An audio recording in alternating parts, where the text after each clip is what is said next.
เอลงมาลุงรถมาเอ้ยบกัดบ่ไปดีได้เห็นกันแต่โดนแล้วสิเป็นจังเนยจะมาได้ลูกพวกเราไม่เห็นใจอยากได้เสาไม้บ่มีพี่น้องจังได๋เด้บัดมันบ่มีเลยลูกเสาไม้นะได้สร้างมันก็บ่ได้แถวนี่นะได้เช้าเรียมเท่าไหร่อันยังเพราะเอาอยากไปเฮ็ดเถียงให้เขาเจ้าอยู่นี่นะใกล้ๆนี่เฮ็ดเถียงให้ยายกับแม่ลูกเพิ่นนี่นะพวกหลายคือบ่เอาเสาดินหั่นลูกเสาน้อยก็ได้เสาดินแถวที่พวกหลายแต่ถ้าแถวแม่น่ะป้าไว้คืนนึงนี่ไม่เลยคือแต่โอ้ใบถาแล้วพวกค่ะลายได้แถวนี้จะเล่นเบื้องนะสิบ่มีลายเสาดินเฮ็ดเถียงมันสิตัวใหญ่ลูกได้อยู่บ่มันต้องได้สั่งเขาบากบ่ฮะต้องได้บ่ายเด้เสาดินเฮ็ดเถียงมันเสาแม่บ่เข้าใจบ่แม่นบ่เขาจงเล็กไว้แล้วเฮาเอาหน้าผาดใส่เวลาเฮาเฮ็ดนะบ่แบบบัดแป้นเฮือนบัดแป้นหมองเขาใช้แป้นนั่งหั่นน่ะคือเถียงหน้าเฮานี่เด้เพราะว่ามันต้องมีบากเขาต้องสั่งพิเศษอีกบากมองนี้เด้นี่มองนี้สมมุติว่าสูงสำไรเนาะแม่นบากตรงนี้มองเทิงเฮาโตเจ้าสิบากนี่ยากต่อก็ได้อยู่จะมีไฟฟ้าบ่อยู่หั่นนะเจียวแล้วบ่แม่นคือมีไม้นี่ลูกเฮ็ดแม่เฮ็ดของพ่อเจ้าไรโดยยิ่งผูกพังผูกเอาขนาดทำเตียงซื่อๆนี่นะแต่ว่าเขายิ่งอันนั้นเข่าอะไรแล้วก็เอาน็อตจับใช่เลยบ่น็อตจับพังผูกเลยหามกลางคือก็ได้อยู่คือว่าหั่นนะบ่ใช่เกียร์บากนิดนึงเลยผูกเนาะก็ได้ผูกก็ได้เห็นแล้วแก้ไขได้อยู่สบายดีเด้อพี่น้องเด้อพอดีบอลี่มาเบิ่งไม้น้ำเมเพิ่นสิไปเฮ็ดเสาเถียงให้ยายนางกับลูกเพิ่นนั่นแหละเนาะ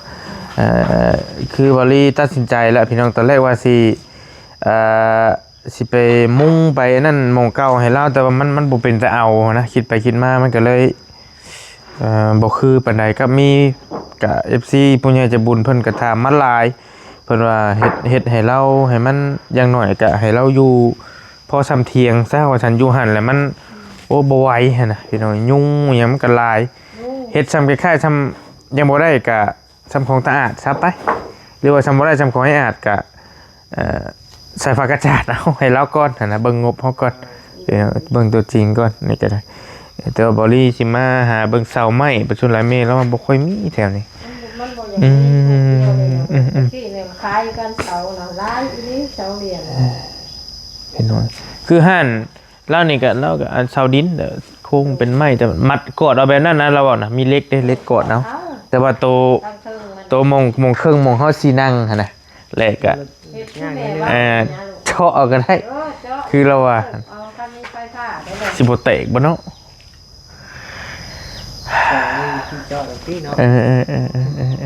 แต่ว่าคันคือพอมันวิดดินบ่ลงโอ้เพิ่นนะพอมันวิดบ่อยากเห็นมีตารางนี่เห็นนะแม่อยากให้มีตารางมองเพิ่นอยู่ทางตารางนี่เห็นนะโดย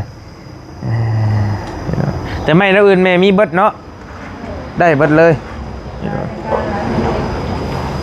ตัวแต่ก็เคยมาซื้อน้ำเราเลื่อยอยู่แต่ก่อนก็เฮ็ดอยู่นี่พี่น้องแต่ว่าเสาฮอดบ่มีไม้48ไม้อย่างเรามีเบิดไม้พงไม้เป็ดพี่น้องถ้ามันมีเสาต่อเลยก็แป้งเสา3-4 แสน6ในเฮ็ดเงินลูกสาวสั่งก็โดนลูกนี่เขาเฮ็ดหน้าโดยอันไม้เป็ดของแม่แพนเท่าไหร่นี่แม่แป้งบ่แพนละแสนตัวอันแป้งปูธรรมดานี่ลูกแสนเท่าเลยนะแพนละแสนพี่น้องแล้วแต่ไม่นะเนาะตัวนี้ไม่ดีไม่แล้วแต่เกรดไม่น้ำเนวสั้นซะเห็นไหมเอาแกนมันโหลดไปปูนะเห็นเรื่องอะไรก็แกนมันเองโดยแกนมันลุ่มๆนะลูกเป็นปู พี่น้อง เอาใหม่ย่างเอาใหม่เป็น เพนละเซนเนาะมีแต่กระสั้นกับลูกสิไปเบิ่งเสาเบิ่งหยังก่อนแม่บ่มีคันว่าอันได้เสาแล้วหยังมันอะไร เค ก็ รื่องมันลูกบ่ทันมีจังซี่บ่ทันสิ ยังบ่ทันมีหยังนะ แม่นละจังมา อันนั้นแหละสิมาสร้างน้ำเมน้ำหลังก็ได้บัดเลยจะมาถามเบิ่งเสาก่อนโดยคันว่าบ่ได้ก็ต้องจำเป็นต้องเอาเสาดินคือว่าหั่นแหละเดี๋ยวหาเบิ่งก่อน เสาจังเม็ดได้บ่ว่าจังได๋ จักสิเฮ็ดซ้ำเสาเทียงนี่สัก4เมตรก็ได้ที่มันสิบ่สูงพุ่นบ่ 4เม็ดมันเฮ็ดสูงแต่เวลอยู่เลย จะ3เมตรเนาะ3เมตร50เนาะ บ่ได้คันเอาแต่ลุ่มก็ฮอดเทิงน่ะ4เม็ดโลแหละ อ๋อต้องเฮ็ดตารางนำเด้อ๋อเทิงนี้เห็นไหมเห็นว่าเฮ็ดชั่วเดียวนะมันได้อยู่แต่ว่าเฮาเฮ็ดตารางนำมันน่ะความหมายว่า เสาดินนี่ก็มันบ่อย่างนี้เอา4เม็ดหรือ3เม็ด3เม็ดไปก็ได้อยู่ไอ้สูง เพราะว่าคันว่าเรามีแล้วสิสร้างเสาไว้แล้วสิสร้างไม้สร้างหยังไว้พอมันครบหั่นน่ะแหละแต่จังสิหาสร้างมาเฮ็ดสร้างก็จักสิเอาไผมาเฮ็ดแน่เด้อพอสำเพิ่นไอ้ตาอาดลุงอาดเจ้านี่นะจักเม็ดจัก 4เมตรคูณ5 3คูณ4 4คูณ5สิใหญ่ คูณ5ประมาณนี้แหละ 4คูณ5 ก็ใหญ่แต่บ่4คูณ5 ใหญ่โตได้ เอาจาก3เนาะ3คูณ4เนาะ เบิ่งตัวจริงแล้วเบิ่งเงินเฮาเบิ่งเงินเบิ่งงบก่อนนี่เนาะ4คูณ3คูณ4สิบ่น้อยพุ่นบ่ ในห้องแม่ก็3คูณ5ห้องแม่นี่แต่หันมาหันละ3 นี่บ่แม่จังนี้มานี่3เนาะ ได้มาหาแม่ในห้องนี่ได้5เม็ด 5เม็ด ได้ คัน3คูณ5ก็ซ้ำนี้ติมันพออยู่ ส่วนหลายเขาก็ยังมาเฮ็ดมันสิยอดไปแบบบ่อย่างงั้นนี่ค่ะเอา3คูณ4ส่วนหลายคนมักนี่ แต่ว่า เอาไว้หน้าบ่ทางทุนทางไฟ ก็จังว่ากันเนาะ ยังว่ากัน มานี่5เม็ดนี่นะ มันเยอะแต่ขี้ได้จะเบิ่งอยู่ก็เป็นเฮือนแหละสมมุติว่าเป็นตูบแล้วมันบ่คือ3คูณ4เนี่ยประมาณนี้ แต่เฮือนลุงอ่ะเฮา6ต้นบ่จักต้นก็เสาเฮานะ 6ต้น 6ต้นเนาะพอดีสำใดสำหนึ่ง อยู่ทางเรื่องนั้นบ่ลูก แม่นทางเข้าหั่นนะอยู่ทางเข้าใกล้ๆฮะ ทางอันแวะมาน้อยเดียวบ่ ทางดินอยู่ดินจัดสรรหั่นนะแม่ดินไอโซเฮาหั่นแหละอยู่ทางในหั่นเฮาเคยซื้อที่ดินให้เราปีก่อนหั่นน่ะแต่ว่าวันนี้แหละเราก็มาอยู่กระตุกหั่นนะแล้วก็บ่มีไผเฮ็ดให้เรา ใครดูแลเรา แม่นจ้ะ จำเป็นแล้ว เบิ่งสิให้เราเบิ่งก่อน ไม่เห็นแต่พวกลูกแล้วลงคลิปลงหยังอะไรเบิ่งอยู่เห็นโดนอะไรเขาลูกเที่ยงลูก เพิ่นกับยูเซโปนแน่ไป เที่ยงลูกแดง แม่นลายหมกไปอันนี้ตัวนี้ที่เฮาไปเฮ็ดไอ้เตียงเฮ็ดตัวนี้ อันนี้ก็6ต้นมาจากมั่วๆหน่อยนึงนี่ได้ไหมประมาณนี้นะจากมั่วหน่อยนึง โดนเห็นอยู่ เฮ็ด6ต้น อือ เฮ็ดประมาณนี้นะ ตกตับอยู่ได้เนาะ เสาไม้อันนี้ก็ได้6ต้น เสาไม้หันบ่แม่นว่าเว้าเด้มันสิอาจสิบ่ทนเลย ก็แม่น น้ำปวกมันสิลามขึ้นมากินตัวตรงสิ มันเป็นเรื่องจริงแล้วตัวนี้ก็ได้เป็นยังไง เขาดูแลได้ดีกับสิเฮงอยู่นะฮะแต่ก็ความชูชีพความทนของพวกนะโอ้ยซาดินแม่นี่พวกร้ายแท้ นี่นะไปขอบใจได้ลายด้วยเมย์ด้วยหันเดเตะเด้อเดี๋ยวขอบใจได้ลายเด้อแล้วอันโดยได้จังสีมาเวสั่งน้ำพี่น้องเลยโดยไปเดี๋ยวเราเข้าไปเลาะเบิ่งอีกก่อนโดยล่ะสบายดีเดี๋ยวโทรถามล่ะอ้วนก่อนพี่น้องเลยอยู่ไซน่ะ ได้ค่ะ เดี๋ยวเขาอยู่ทางเขาขึ้นน้องทงนี่ ให้เขาต้องเดินเนาะ นี่นะอยู่ทางเขาขึ้นน้องทงนี่นะบ้านสายบุญนี่นะเฮือนทางเขาเฮือนเจ้านี่แหละ เขาอยู่ทางธรรมชาติเขาอ่ะ พอดีเขาจะเข้าไปหาย่านางพูดเลยเข้า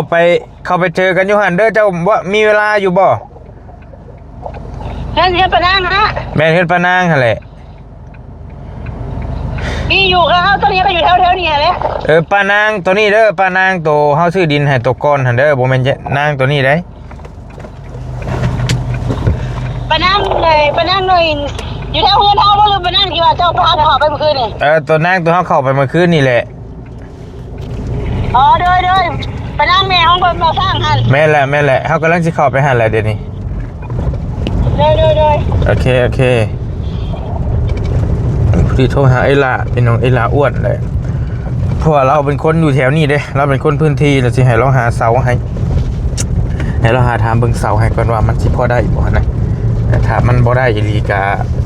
บ่รีแบบต้องจำเป็นต้องเอาดินเสาดินนะคุยกับน้องนิ้วเพิ่นอยู่เดี๋ยวนี้ เสาจะเอาเสาดินเป็นทั้งลุ่มหั่นน่ะพี่น้องเสาดินพอได้เป็นเสาตัวตารางมันหั่นน่ะเสาโซสั้นๆครึ่งนึงเลยก็สิหาไม้มาต่อขึ้นเป็นอีกครึ่งนึงหั่นน่ะนั่นซะพี่น้องเดี๋ยวหาทางเบิ่งเสาไม้ก่อนเดี๋ยวไปคุยกับไอ้ลาก่อนว่าเราพอมีบ่ไอ้ลาอ้วนเฮานี่แหละเนาะ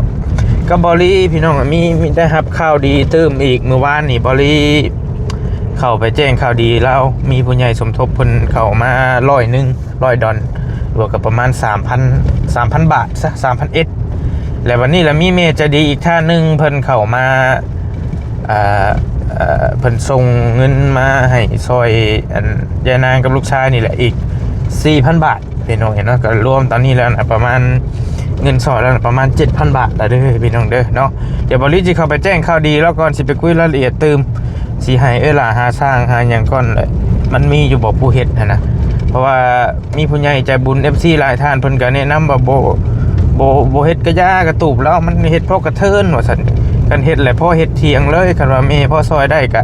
แม่สิสมทบเติมหั่นน่ะเพิ่นก็ว่ามาหลายคนพี่น้องเนาะแหละก็บริจิเข้าไปคุยรายละเอียดกับลาก่อนก็จะไปแจ้งข่าวดีแล้วก็สิหาเสาหาหยังมาก่อนเนาะวันนี้ก็จักสิเป็นจังได๋แล้วจังว่ากัน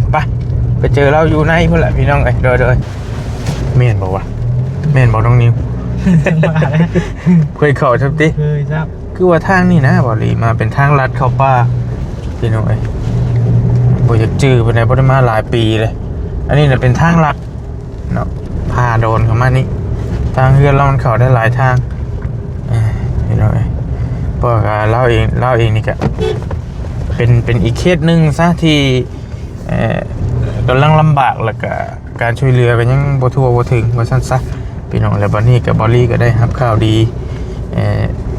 ตื่มก็เลยตัดสินใจสิหาสั่งมาไว้สิเตรียมเฮ็ดให้เราพอได้มันมั่นคงจังหน่อยแน่นะพี่น้องเพราะว่าถ้าสิคุมเฮือนเก่าให้เรามันก็โอ้ยมันก็คือสิโพดนะผู้ใหญ่เพิ่นก็ว่าเดี๋ยวแม่สิพอตื่มได้ก็สิตื่มใส่การว่าซั่นเดี๋ยวก็จังว่ากันเนาะเบิ่งตัวจริงนำกันก่อนแม่นแล้วแหละแม่นแล้วทางผ่านป่า โหดเนาะทางกัน โบโหดหรอกแต่มันเปรี้ยวป่ากลางคืนนี่ โหดได้ อยากเปรี้ยวนิดนึงเป็นทางหลัดไปดินจัดสรรต่อดินจัดสรรนี่แหละนี่เป็นไงนะ ชึบโคกดีเนาะ เสาใหม่ก็หายากในช่วงนี้น้องโอ้บ่ค่อยแทบจะบ่ค่อยมีแล้วก็เสาใหม่นี่เผลอๆแพงกว่าเสาดินอีกได้นี่เอาไปเอามาแต่เสางามๆมันนี่นะบ่ได้ป่ะจะหน่อยฮอดเทือนแล้วพี่น้องไปเจอกันป่ะ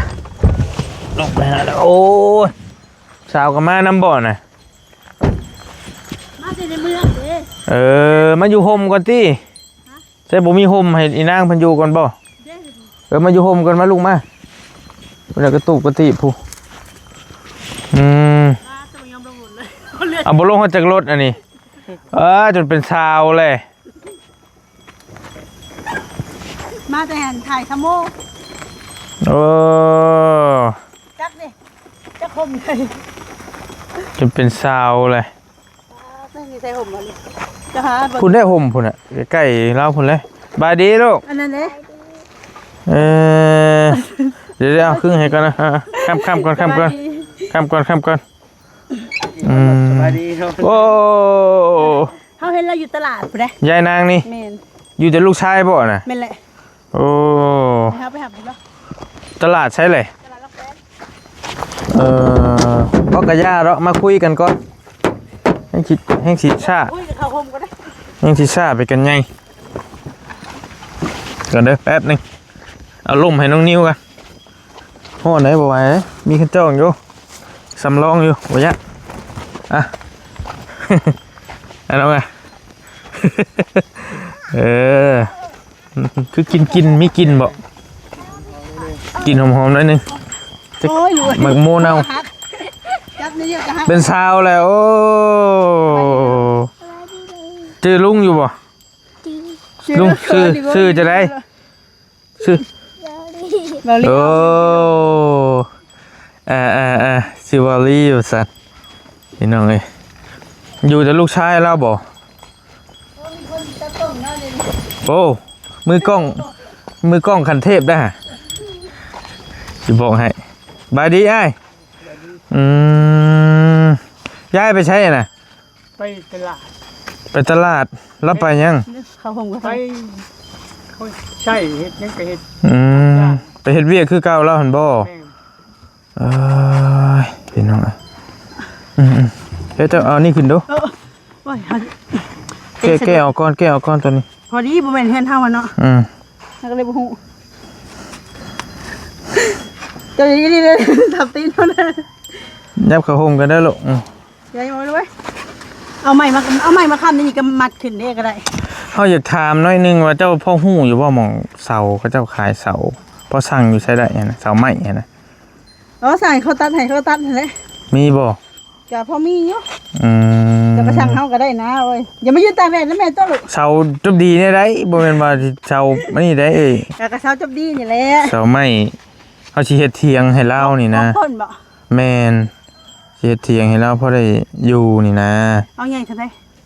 ก็ซ้ำใดซ้ำหนึงก็ได้บ่จำเป็นต้องใหญ่ปานนั้นก็ได้ได้บ่ ก็ได้เดี๋ยวแล้วเฮาไปถามเขาว่าเขาอันตันให้ตอนบ่ได้หั่นนะจังโทรบอกเจ้าหั่นน่ะให้เฮาหับปากเลยจังโอ้ยเฮ็ดบ่ได้ที่หับปากกันน่ะเนาะมันก็ต้องเบิ่งก่อน มันมีอยู่คนตัดน่ะไปสั่งเขาก็ตัดให้สั่งเฮาก็ตัดได้แต่เฮายันมันบ่งามเฮาก็เลยบ่กล้าตัด เอาหาผู้มันหม่องมันได้ข้างนี้หั่นแหละเป็นเสาไม้หั่น ก็ได้เฮาก็ได้คือกัน ตัวสิไปเอาอยู่ใช้เลย ในป่านี่แหละ โอ้ เจ้าก็ตัดเอง พอดีเพิ่นสิ ว่าที่ผ่านมาเฮาก็ตัดเอง เพิ่นให้หัวเลย บ่ให้ดอกจะบ่ฮู้ว่าดินเฮาแถวนี้ ดินเจ้าบ่ แม่นแหละ เดี๋ยวจริงจังเลยนะไม่เห็นอ่ะ พี่น้อย ทีละเอ้ย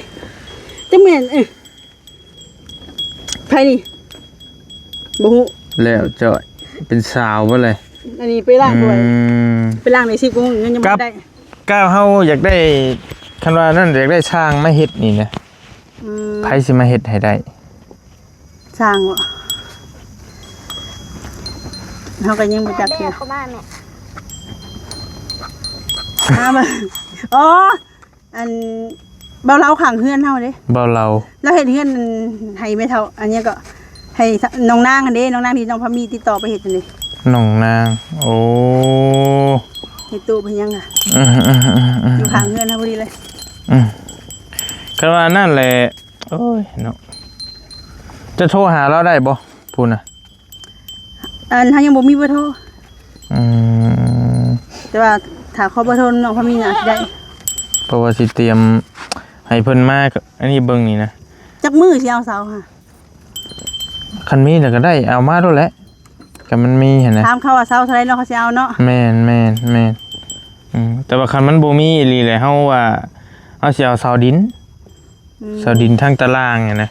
ก็ยังคิดอยู่เดี๋ยวนี้ว่าเอาเสาดินแล้วเฮาสิต่อไม้ขึ้นเอา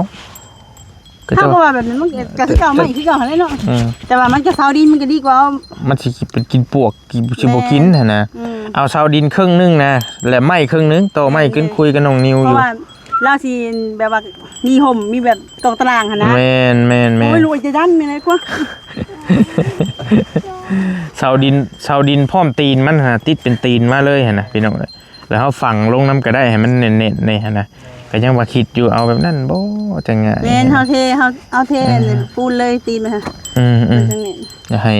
โตเทิงน่ะเอาเล็กกอดไม้ขึ้นบัดนี้ต่อเอาเฮ็ดเอาหั่นน่ะ แม่น เจ้าว่าคัก คือแบบของปะนางอะนะ ของปะนางกับชาวดินเนาะ แม่นนั่นแหละเสาดินเนี่ยสมัยทั้งเทิง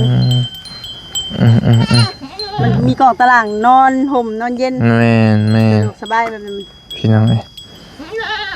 ตัวเสาไม้ก็หาบ่ค่อยมีแล้วเดี๋ยวนี้ มันสิเอาสาวยาวเลยก็อยากหายากแน่ช่วง แม่นมันบ่แม่นให้มันหายากเลยแหละ แม่ หาบ่แม่นสิได้ เข็ดๆนะ ได้มากก็มีแต่กดๆอีกอย่างก็บ่มีไผกล้าแก่บ่ได้ไม่ยาว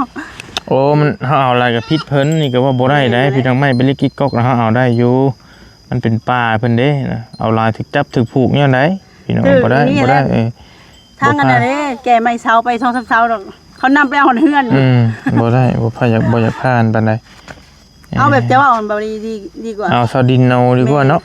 สิคักกว่า มั ว่าจะ นปวกก็บ่ขึ้นอีก ไม้ดันเทิงก็เอาไม้ธรรมดาไม้ในห้างนั่นเนาะใส่เนาะ ไม่ไม่48นี่ยังนี่ดิ บ่เอาไม้ห หน้า ใหญ่ หน้านี่ใหญ่นี่โต นั่นแหละเฮาไม่48 ไม้เส้น บ่จักซื้อไม้มันบ่ บ่ฮู้จักเฮา48มาได้ จังใหญ่จัง ใหญ่สุดนี่ก็48 พี่น้องสิมาเฮ็ดเถียงบ่ให้ไล่ให้เราอยู่นี่นะเราอยู่ก็ลำบากโพด อย่าดื้อ สิแล้วเห็นน่ะ แม่นนั่นแหละ ไข่นี่อยู่บ่เป็นไข่เป็นนะ เป็นไข่ ไข่ จักเป็นไข่จักเป็นหยังแล้วมันยุงจักเป็นหยังแล้วอยู่กระถึกนี่ เพ แบบ ราะว่า นี้ เฮาเห็นปกติเราก็ขี่รถไปกับแม่แล้วนี่ไปหาหาอยู่ตลาดเดี๋ยวนี้บ่ค่อยเห็นเลย รถพี่เลย อืม ผู้อยู่เรือนตา มันนอกแล้วเนาะ จน เกี่ยว จ แป้ อง ย อยู่ได้ จนจ้อยเนาะเจ้ากันเนาะ แล้ว จะฮู้บ่ว่าเรา2คนแม่ลูกขี่รถไปเฮาขี่ไปบ่ได้ก็เห็นนางแป้งอยู่บ่นั่นหรอ เนี่ยมันเก่าเฮงเลยก็แต่บริมาเห็นตั้งแต่ซื้อที่ดินให้เราตะกี้โหมันแบบว่ามัน ใช่ป่ะนั่นนึงเป็นมันว่าได้มันก็สิบอกว่ามันอยากพักผ่อน แมนพี่น้อยก็ประเด็นอยากได้สร้างก้อนมาคุยกันเลยนะเดี๋ยวนี้มาพูดอะไรสิ แล้ว เฮ็ด สิขอเบอร์น้ำน้อง เฮ็ดได้นี่นะ แล้วก็เฮ็ดไว้อยู่ได้แหละจ้ะว่า ก็มาลมกันเฮาสิเฮ็ดจักเม็ดคูณจักเม็ดเงินเฮาก็บ่ทันพอดอกแต่ว่าอยากหาสร้างแนวมันเป็นเสาเป็นหยังมาไว้ก่อนหั่นนะ แล้ แล้ว ว เขา ก็ ก็มาวัดมาแท่งยัง แม่นถ้า จะค่าส่งค่าสร้างยัง แม่นถ้างบมันพอแล้วก็จังมาสตาร์ทให้เราจังง่ายพี่น้องเอ้ยเนาะแม่ตู้ก็บ่อยู่ติคือสั้น เมื่อย ๆจ้อยลงหลายได้เบิ่งแล้วตะกี้บ่ได้จ้อยวันนี้ แม่งมีเจาะ มันมีเจาะแผลบ่คือหมู่ว่า เปื่อยมันเนาะ คือหมู่ว่านี่บอลลี่มีเงินอยู่$100หรือว่า 3,000 บาทนั่นแหละเอาตีไปง่ายๆแล้ววันนี้แหละมีผู้ใหญ่ใจะดีเพิ่นฝากมาเติมอีก 4,000 บาทพี่น้องก็เป็น 7,000 บาทนี้เนาะมีไว้ซอยเฮ็ดเฮือนให้เรานี่แล้วเด้ออ้ายเด้อเบิ่งสิแจ้งว่าแม่ตู้บ่อยู่ประมาณเบิ่งตอนนี้เรทเท่าใด650บ่คูณ 7,000 คูณ 7ตอนนี้มีอยู่4ล้านประมาณ4ล้าน5ไป4ล้าน5แสนเด้ออ้ายเด้อเงินที่เฮาสิเตรียมไว้เฮ็ดเฮือนให้เจ้านี่เด้อ สมทบเฮ็ดเฮือนเด้อพอได้อยู่ให้มันดีกว่านี้แน่นี่คือหูหนูแล้วเราอยู่นี่พี่น้องอยู่แบบโอ้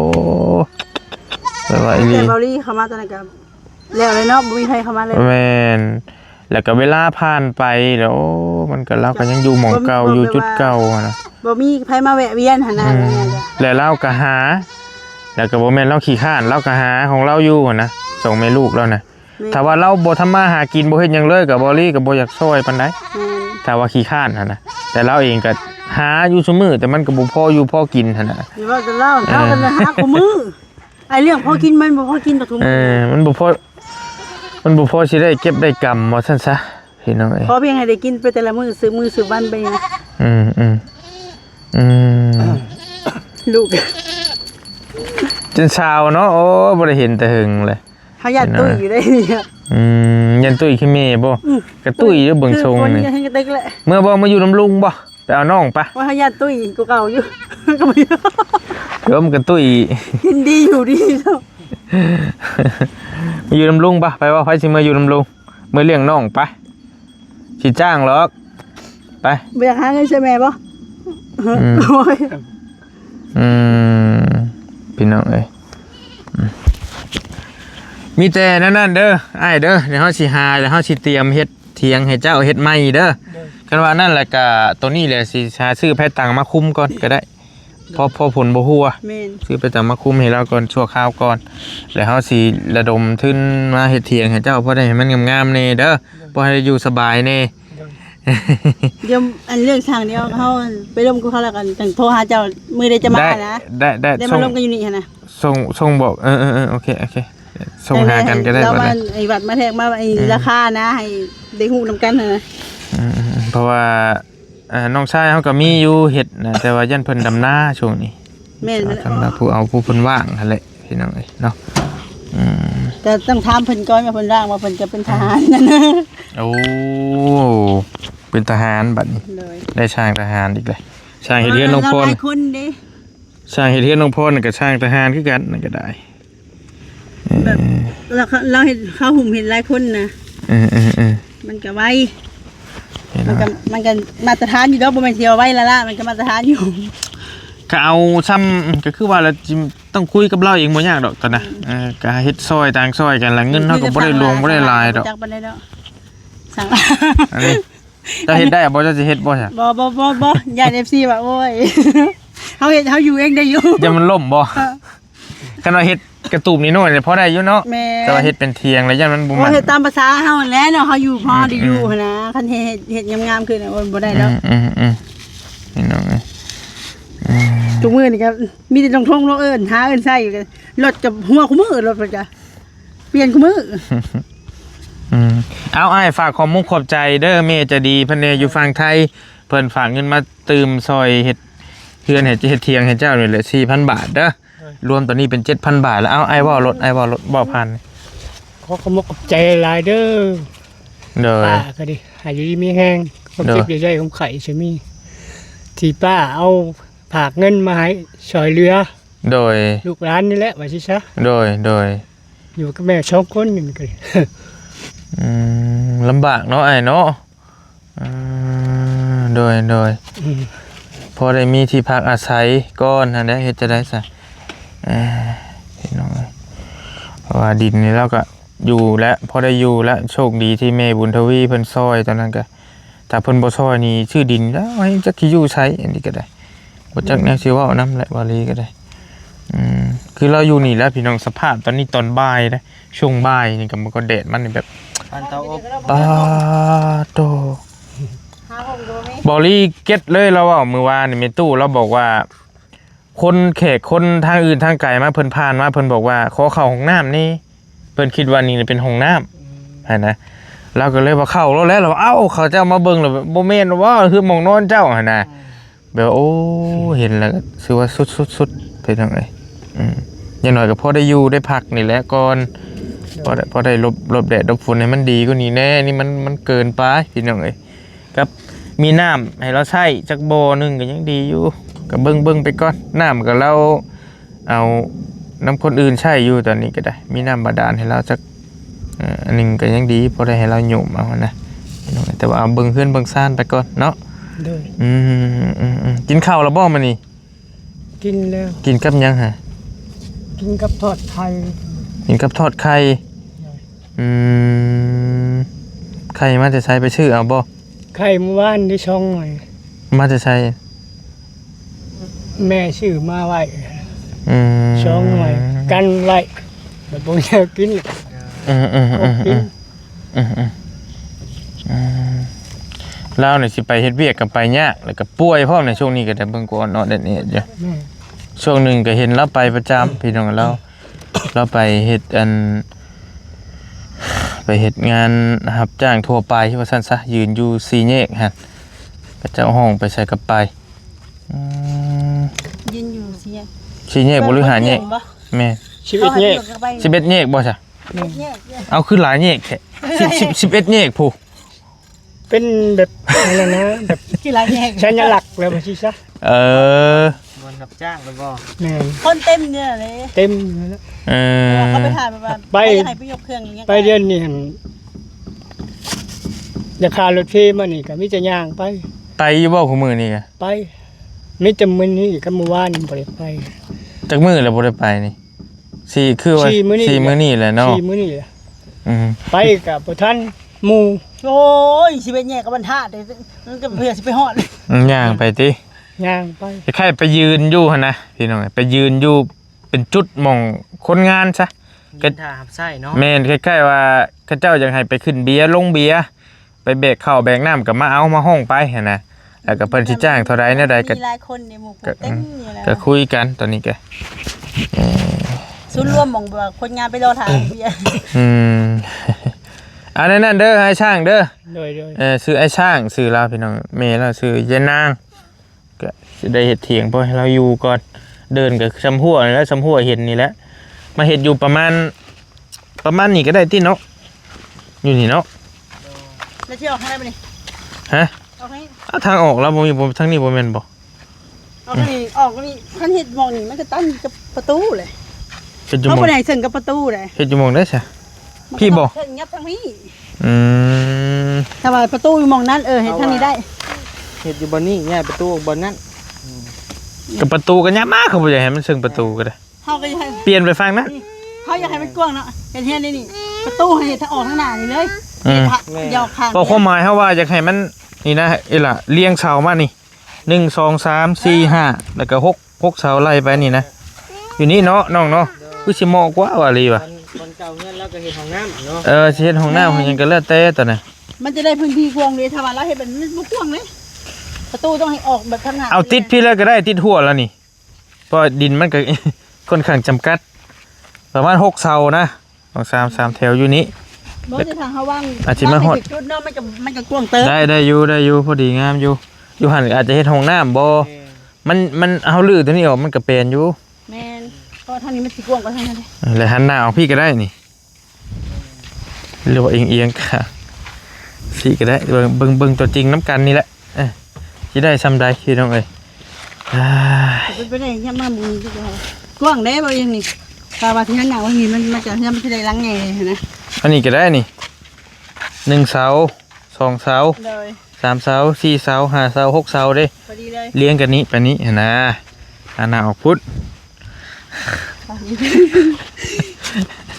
ได้แล้ว หัวหอนเนาะ ไป แดดก็บ่ถอย โอ้ยเป็นไข่ได้เฮ้ยเอาลุงเอาเงินให้ไปซื้อขนมกินอ่ะเอาไปซื้อขนมกินไปเอาลูกอ่ะบ่ได้เห็นแต่เฮิงเลยอ่ะไปแบ่งกันเด้อ แม่มันนำบ่ ชุดแล้วแต่ ตกใจได้บ่ ได้ได้ก็ส่งหาเด้อบ่เลยเด้อส่งหา เสาบ่ต้องเนาะเอาแต่เสาดิน เสาบ่เอาก็จ้ะ มีแต่หาสร้างเนาะ คันว่าไปตัดน้ำไม้น้ำปลาน่ะคือสิบ่โอเค เขา เลย บอกว่าเฮาย่านเขา บ่ได้หรอกบ่พลาดคันยันว่ามีขอบใจหรือว่ามันพอมี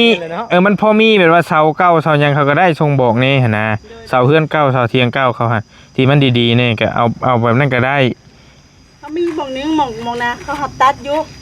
เพราะว่าหม่องนาเขาตัดมันบ่มีไผฮู้นะเขาเลยมือตัด มันง่าย มันบ่มีไผฮู้ บ่มีคนฮู้มันเป็นป่ามันเด้ จะว่าวนี่ฮู้แล้วนี่ โอ้ยกูมาทีบเอาเนื้อมาดิเลย โอเคบอกไปเรื่อยล่ะก็ได้ป้าพี่น้องมีแต่บริเนาะที่เตรียมเฮ็ดเทียงให้เราเนาะฟังเบิ่งพี่น้องเอ้ยว่าสิแล้วสิหยังมื้อใดจังใดก็จังว่ากันสิหาสร้างมาต่างเฮ็ดต่างซอยกันแล้วสิมาโอ้ล้มน้ำละคมราคาน้ำเพิ่นว่าเพิ่นสิเอาน้ำเท่าใดจังใดพี่น้องเอ้ยแล้วก็สิเตรียมสร้างเสาสร้างหยังมาไว้เฮ็ดให้เรานี่แหละเสาตารางนี่ว่าอยากเอาเสาดินถ้ามันยากอะไรก็ได้คือคุยกับน้องนิวนี่แหละเสาดินประมาณ2เมตรปลายก็ได้ที่เนาะ 2 เมตรกับทางลงกันเรืออยู่เมตร60ก็โอเค เสาสัก2เมตรแล้วก็ฝังลงเลี้ยงไปแล้วก็เอาไม้มากอดเอาโตขึ้นคือว่าหั่นแหละกายไปโตขึ้นพี่น้องตามว่ากันคือสิโอเค ไม่ร่วมมันก็บ่จะมียาก ไม่บ่ค่อยมีล่ะไม่จะหายากน้อยนึงแหละเพราะว่าเฮ็ดซ้ำเถียงเพราะเราได้อยู่นะก็น่าสิบ่มีปัญหาดอกบ่ได้รับน้ำหนักอย่างไรเนาะ เอาขอบุญขอบคุณในหลายๆเด้อทั้งแม่ใจะดีบัดจุคูทุกคนแหละที่เพิ่นซอยทางยายนางเนาะตั้งแต่ซื้อดินแล้วก็ปัจจุบันนี้แม่นมีแม่ใจดีท่านหนึงเพิ่นฝากเงินมา 4,000 บาทแล้วก็พ่อใจดีท่านหนึงเป็นพ่อบุญยงเนาะเพิ่นฝากเงินมา$100แล้วก็แม่ใจดีอยู่ฝั่งไทยนี่เพิ่นบ่ให้ออกชื่อออกเสียงว่าซั่นเนาะเอาขอบมกขอบใจหลายๆเด้อให้อยู่ดีมีแฮงให้โชคให้มานให้ร่ำให้รวยเนาะปรารถนาสิ่งใดก็ให้ได้สิ่งนั้นสมความมุ่งมั่นปรารถนาเนาะตอนนี้บ่ลีมีเงิน 7,000 บาทแล้วไว้ซอยทางไอ้ช่างกับเมย์แล้วพอได้เฮ็ดเถียงให้เราอยู่ก่อนเนาะก็เป็นอีกเคสหนึงที่บริซื้อที่ดินให้แล้วก็การช่วยเหลือยังบ่ทั่วบ่ถึงเนาะก็สิพยายามต่อไปบริก็เฮ็ดพอให้เราให้ได้อยู่ได้ชนก่อนอยู่ดีมีแฮงพี่น้องบ๊ายบายเด้อเจอกันใหม่โดย